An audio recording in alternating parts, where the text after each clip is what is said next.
So today I'm going to be sharing 5 ways this "I'm not ready" belief could be showing up for you so that you can spot it for yourself, and 5 tips that are going to help put you, rather than the fear that's ultimately underneath this belief, back into the driving seat of your life and business. Okay, so let's get into this.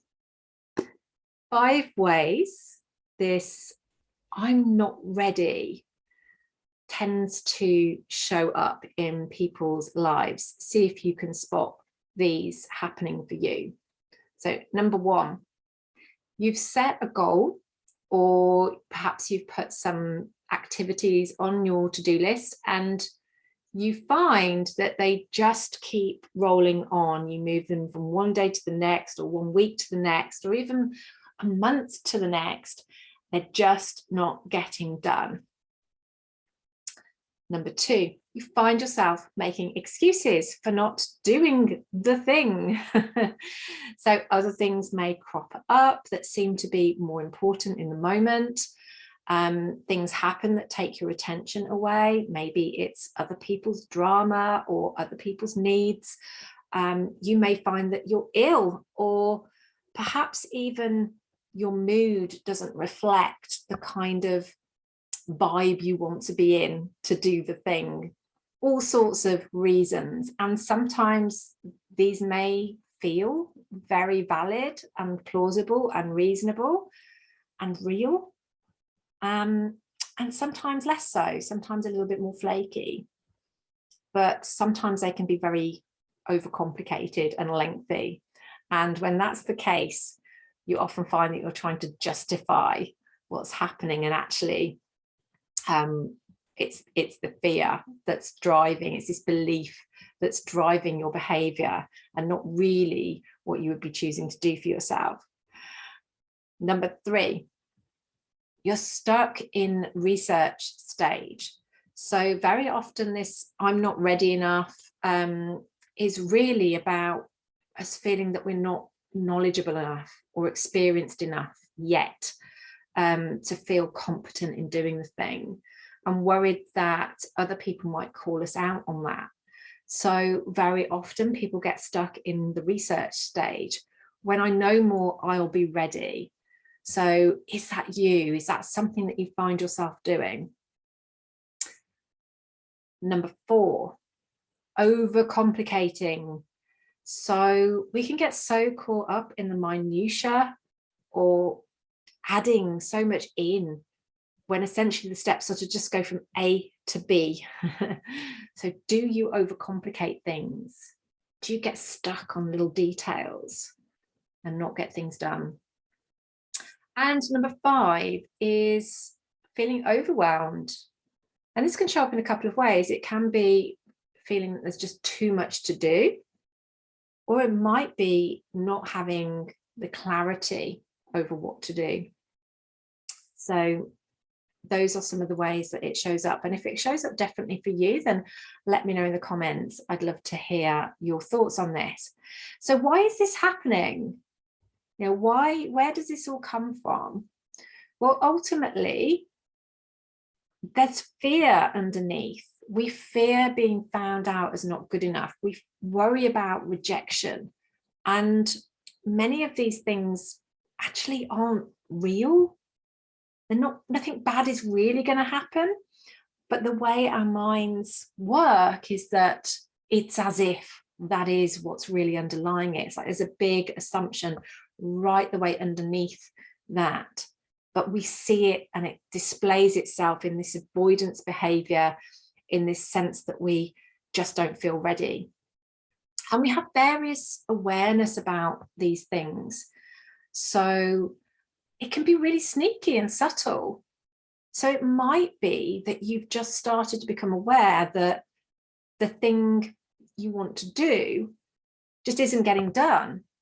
And it's only when you look at what's happening, you know, perhaps you review your week or your day or your month, and you realize that thing you said you wanted to do, you've made no progress towards it.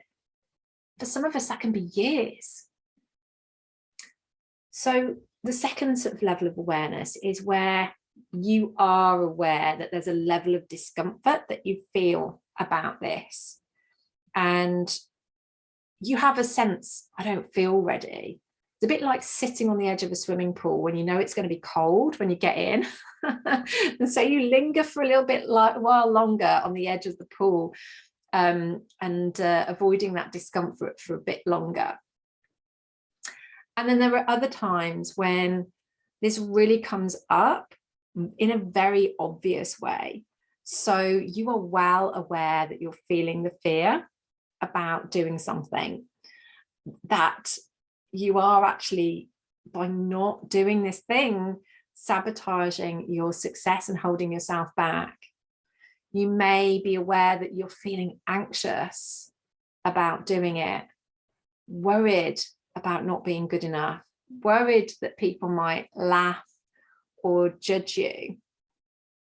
So those are sort of 3 broad levels of awareness that you might be noticing around this.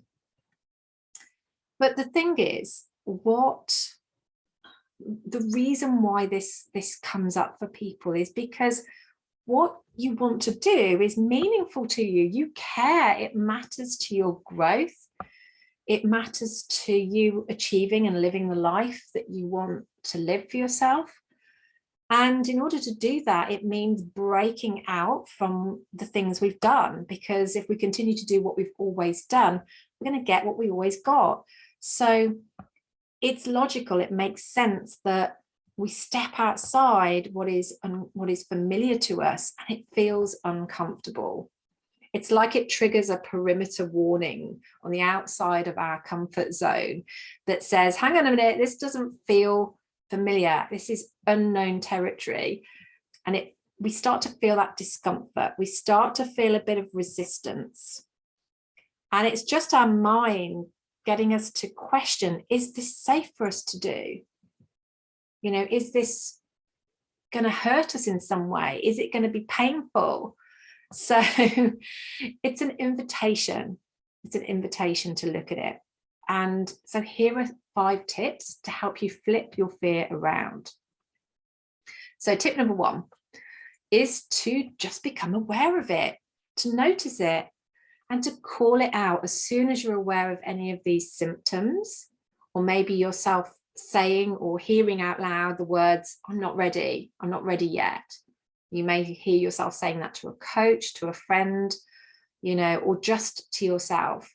That's your invitation to say, aha, let's take a look at what's going on here. Tip 2, investigate it. Go fearwards. So what I mean by that is, instead of just feeling the fear and then kind of distracting yourself, go, oh, let's see what that's about. Let's pin it down. What is it that makes you feel not ready? And what do you need in order for you to be ready? Just exploring those 2 questions is going to give you a lot of insight into what's going on for you, so that you can do something about it. Tip 3, get it in proportion. So here you might want to be thinking about, you know, if this is time and this is quality and depth, where does this particular task or activity sit? You know, how much time does it deserve in the grand scheme of things in your life? You know, is it an hour, 2 hours? Is it a day? Is it a week? And think about how much time it's currently occupying in your mind, not actually getting it done. So that's one way to think about it, time. And then quality or depth. Because when we have this I'm not ready fear, there's a propensity to start or continue to research and find more information. And the problem with that is it can create a little bit of a trap, because the more you explore, the more it opens out and grow arms and legs. So take, for example, starting a YouTube channel. What might start off as a very simple, I'm just going to create some content, I'm going to do it in video format, and I'm going to upload it to YouTube. If you start to think, I don't feel ready, really, I don't really know enough about YouTube or how to optimize it, and then you start looking at loads and loads of videos, well, the sky's the limit, really. You can then be into videos of, you need this equipment, you need that equipment, you need some intro titles, you need outro titles, you need some signature music. And before you know it, you've stopped, you've become overwhelmed. It's now become a really huge project, and that content you wanted to share weeks ago, you know, you've kind of, the momentum's gone. So it's really worth thinking about to what extent, to what degree, to what depth is reasonable for where you're at right now to just get the thing done. So really giving some thought as to where does it sit, time, quality, and depth, and how does that align with your highest and other priorities? Okay, so that's the first element about proportion. Tip 4 is also about proportion, but it's about remembering why you are doing this. So fear grows and shrinks in relation to perspective. And what I mean by that is, when you think about why you're doing something, if that's important enough to you, your fear can shrink just by shifting your mindset. So we all know, don't we, if you are worried about doing something and then it became a matter of life or death that you got it done because it's so important, it's suddenly become very important, of course you'd do it. So take the swimming pool analogy. Okay, so if I'm actually quite scared of getting in the water, I don't like it, I'd rather not, it's cold, but then my son is suddenly in trouble in the pool, I'm going to just dive in. My fear's like gone, hasn't it? Because I'm going to do what I need to do in the moment. So whilst a lot of what we're doing isn't a matter of life and death, you can use that technique to shrink your fear and expand what you stand to gain from it. So think about, why is it this is important to you? How is your life going to be better when this thing is done? And make that what you focus on. So it could be, even if this is something that you, you know, the thing you don't feel ready to do, maybe it's something you actually aren't looking forward to that much. Or what you stand to gain is that it's done, it's over. You no longer have the mental load and the worry of it. It's out of your life, it's off your list. You can move on. That's a huge thing to be gaining. It could be that this is a small stepping stone. When you think about that vision that you have for yourself, your life or your business, you know, maybe ultimately you see yourself writing a book or standing on a stage, sharing what you know, then actually doing a live video, one live video that only maybe a few hundred people might see is, or even less, you know, is actually pales into sort of insignificance. It lowers, doesn't it? So give yourself that opportunity to do that perspective check and remember why you're doing this. Amplify what you stand to gain to shrink that fear down. And my final tip is remember and remind yourself what is familiar to you. So because when we're doing things that are new to us, that involve us growing and going outside of our comfort zone, this idea of it not being familiar, of it being new, and is sometimes what is triggering our fear and all of those get out of it behaviors that I was listing earlier. So a great way to overcome this is to remind yourself of all of the situations that this is like, that you could compare it to, that are familiar to you in some way. So if you're an adult watching this, then you will have so much life experience under your belt already. You will have had struggles that you've overcome and challenges that you've had to solve. You will have skills, experiences, talents that have helped you to have positive outcomes in the things that you've applied them to. So what can you apply to this situation? If it's sharing some content, then this is likely to be something you've talked about before. and you didn't even think about it. Maybe you chatted to a friend over coffee about this very subject. You did that effortlessly and easy without even thinking about it. So it's actually quite familiar for you to talk about what you know. So think about what you can apply to this situation. Remind yourself of all of the skills, capabilities, and experiences that you do have to make this feel more familiar. Or simply make it familiar by showing yourself doing it in your mind. Your mind can't tell the difference between what is real and imagined. And if you play it over and over in your mind enough, you doing this successfully, then you will be building that idea of familiarity into your mind and making the whole thing much less scary.